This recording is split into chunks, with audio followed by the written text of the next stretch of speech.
ಪಡ್ತಿರೋದು ನಾನು ಅವತ್ತಿಂದ 1% ನಾನು ನಿದ್ದೆನೂ ಮಾಡಿಲ್ಲ ಸರ್. ಹಿಂಗೆ ನನ್ನ ಬಾಯಿಲ್ ಬಂತು ಈ ತರ ಇಲ್ಲ ನಾನು ಪಶ್ಚಾತ್ತಾಪ ಪಡಲಿಲ್ಲ ಅಂದ್ರೆ ಸರ್ ಕುಡಿದು ಮಾತಾಡಲ್ಲ. ಆ 4 ಗೋಡೆ ಮಧ್ಯೆ ಏನಾಯ್ತು ಅಂತ ನಮ್ಮ 3 ಜನಕ್ಕೆ ಅಷ್ಟೇ ಗೊತ್ತಿರ ಸರ್, ಹೊರಗಡೆ ಏನೂ ಗೊತ್ತಾಗಿರಲ್ಲ.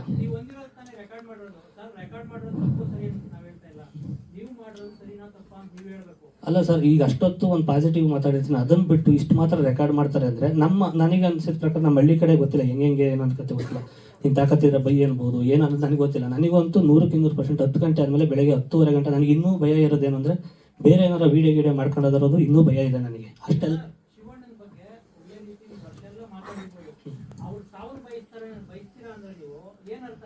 ಸರ್, ನಾನು ಯಾವತ್ತೂ ಯಾರಿಗೂ ಸಾವು ಬಯಸುವಂಥ ಅಧಿಕಾರ ಯಾರಿಗೂ ಇಲ್ಲ. ನಾನು ಹಂಗೇನಾದರೂ ಪ್ರಜ್ಞೆ ಇದ್ದು ಉದ್ದೇಶಪೂರ್ವಕವಾಗಿ ಏನಾದರೂ ಮಾತಾಡಿದ್ದಿದ್ರೆ ನಾನು ಸ್ಟೇ ತರೋದೋ ಇಲ್ಲ ಆಡಿಯೋ ಡಿಲೀಟ್ ಮಾಡಿಸೋದೋ ಏನೋ ಒಂದು ಮಾಡ್ತಾಯಿದ್ದೆ ಸರ್. ಅಷ್ಟು ಪ್ರಜ್ಞೆ ಇತ್ತು ನನ್ನ ಮನಸ್ಸಿಂದ ಹೇಳಿದಿದ್ರೆ.